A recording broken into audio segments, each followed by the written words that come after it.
السلام علیکم دوستو، خوش آمدید آپ کے اپنے چینل دا فیکٹرز کے اوپر، جہاں ہم آپ کو تاریخ کے اہم واقعات اور شخصیات کے بارے میں دلچسپ اور معلوماتی ویڈیوز فراہم کرتے ہیں۔ آج کی ویڈیو میں ہم بات کریں گے عظیم سلجوق حکمران سلطان تغرل بین کے بارے میں، جنہوں نے نہ صرف ایک عظیم سلطنت کی بنیاد رکھی بلکہ بغداد میں غداروں کو کچلنے اور غزنوی سلطنت کے ساتھ عظیم جنگوں میں بھی نمایاں کردار ادا کیا۔ تو آئیے اس شاندار حکمران کی زندگی اور کارناموں کے سفر پر چلتے ہیں۔ تغرل بیگ سلجوقی سلطنت کا بانی تھا اور سن 1030 سے سن 1063 تک حکمران رہا۔ اس کا پورا نام رکن الدین ابو طالب محمد بن میکائیل تھا، لیکن وہ تغرل بیگ کے نام سے زیادہ مشہور ہوا۔ سلجوقی ترک وسطی ایشیا سے تعلق رکھتے تھے اور عباسی خلافت کے دور میں ایک اہم قوت بن کر ابھرے۔ تغرل بیگ کا تعلق سلجوقی خاندان سے تھا جو اوغوز ترکوں کے قبیلے سے تھے۔ ان کے والد میکائیل کا انتقال اس وقت ہوا جب تغرل بیگ اور اس کے بھائی چغر بیگ ابھی بچے تھے۔ ان دونوں بھائیوں کی تربیت ان کے چچا سلجوق نے کی، جنہوں نے سلجوقی خاندان کو مضبوط کیا۔ سلجوقیوں نے خراسان اور ترکمانستان کے علاقوں میں اپنی طاقت بڑھانی شروع کی اور پھر مغرب کی طرف پیش قدمی کی۔ سن 1030 میں تغرل بیگ نے خراسان پر قبضہ کیا اور سلجوقی سلطنت کی بنیاد رکھی۔ اس وقت عباسی خلافت کمزور تھی اور طاقتور علاقے مقامی حکمرانوں کے قبضے میں تھے۔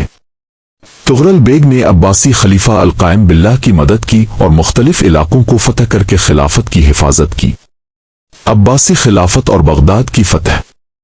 سن 1055 میں تغرل بیگ نے بغداد پر قبضہ کیا اور وہاں عباسی خلافت کو بحال کیا۔ اس نے خلیفہ القائم باللہ سے قریبی تعلقات قائم کیے اور خود کو اسلامی دنیا کا محافظ قرار دیا۔ بغداد پر قبضے کے بعد تغرل بیگ کو اسلامی دنیا میں ایک طاقتور حکمران کے طور پر تسلیم کیا گیا۔ تغرل بیگ نے اپنی فتوحات کو مشرق سے مغرب تک پھیلایا۔ اس نے ایران، عراق، شام اور دیگر علاقوں میں اپنا اثر و رسوخ قائم کیا۔ اس کی فتوحات کی وجہ سے سلجوقی سلطنت ایک عظیم مسلم سلطنت کے طور پر ابھری جو کئی صدیوں تک جاری رہی۔ تغرل بیگ سن 1063 میں انتقال کر گیا اور اس کی وفات کے بعد اس کا بھتیجا الب ارسلان تخت پر بیٹھا اور سلجوقی سلطنت کو مزید وسعت دی۔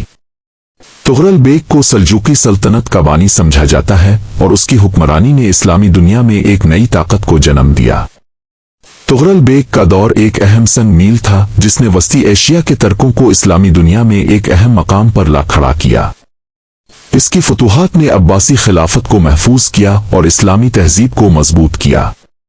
سلجوقیوں کے دور میں علم و فنون اور تعمیرات میں بھی کافی ترقی ہوئی اور تغرل بیگ کو اس کی عسکری اور انتظامی کامیابیوں کی وجہ سے یاد کیا جاتا ہے۔ تغرل بیگ نے بغداد پر قبضہ سن 1055 میں کیا اور یہ واقعہ اسلامی تاریخ کا ایک اہم سنگ میل تھا۔ بغداد اس وقت عباسی خلافت کا دارالحکومت تھا، لیکن عباسی خلافت اس دور میں کمزور ہو چکی تھی اور صرف رسمی حیثیت رکھتی تھی۔ عملی طور پر طاقت مختلف مقامی حکمرانوں اور ترک سرداروں کے ہاتھ میں تھی۔ تغرل بیگ نے عباسی خلافت کو بچانے اور اسلامی دنیا میں سلجوقی طاقت کو بڑھانے کے لیے بغداد پر قبضہ کیا۔ سن 1055 سے پہلے بغداد میں عباسی خلیفہ القائم باللہ کی حکومت نام کی تھی، جبکہ حقیقی طاقت مقامی ترک سرداروں کے پاس تھی، جن میں سب سے زیادہ طاقتور بس اسیری تھا۔ بس اسیری شیعہ فاطمی خلافت کا حمایتی تھا جو مصر میں قائم تھی اور وہ عباسی خلافت کے خلاف سازشیں کر رہا تھا۔ اس کے علاوہ بہت سے علاقے مقامی سرداروں اور باغی گروہوں کے زیر اثر تھے جو خلیفہ کی کمزوری کا فائدہ اٹھا رہے تھے۔ تغرل بیگ کی بغداد کی طرف پیش قدمی۔ تغرل بیگ نے عباسی خلافت کو بچانے اور اسلامی دنیا میں اپنی حیثیت مضبوط کرنے کے لیے بغداد کی طرف پیش قدمی کی۔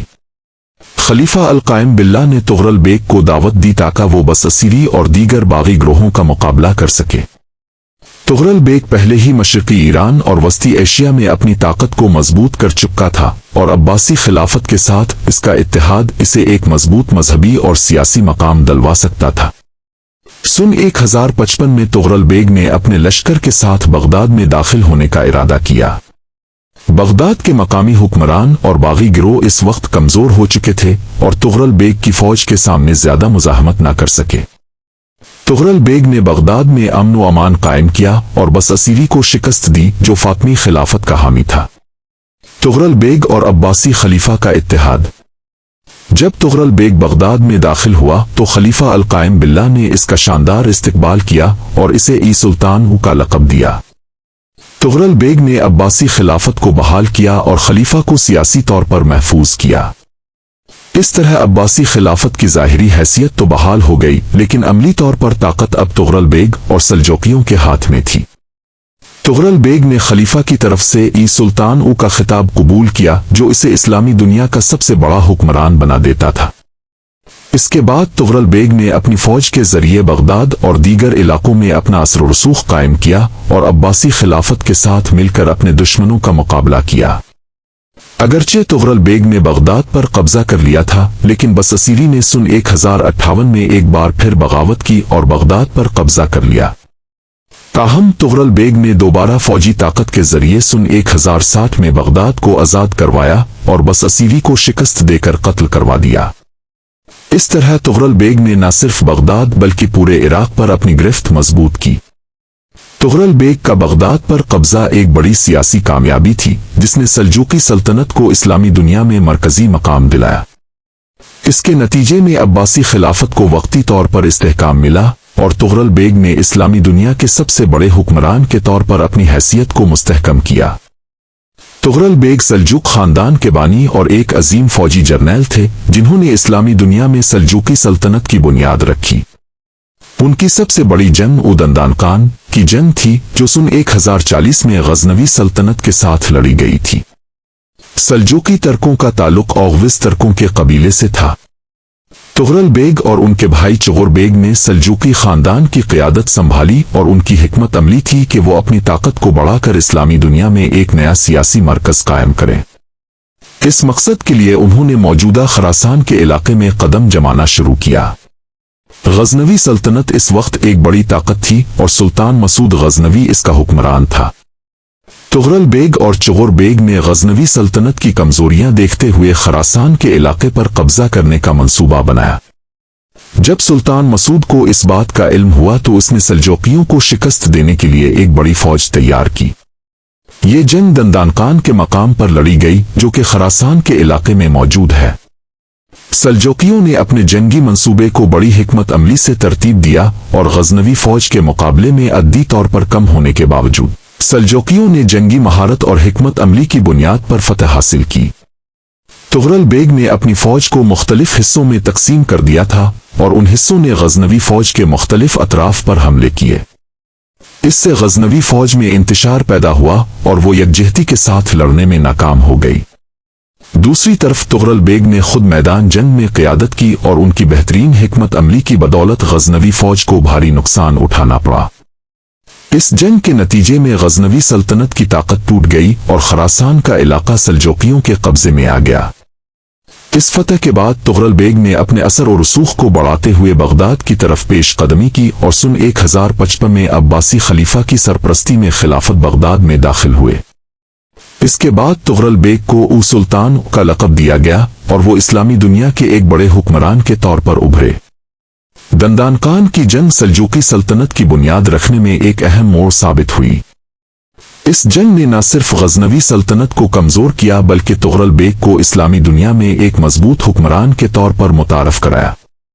ان کی فتح نے اسلامی دنیا کے سیاسی نقشے کو مکمل طور پر تبدیل کر دیا اور سلجوقیوں کو ایک اہم قوت بنا دیا۔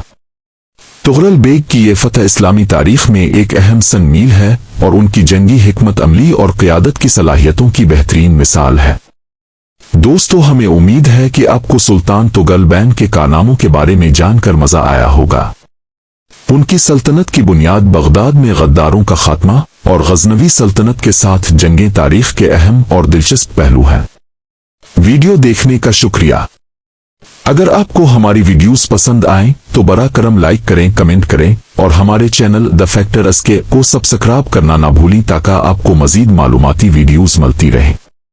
اگلی ویڈیو تک اللہ حافظ۔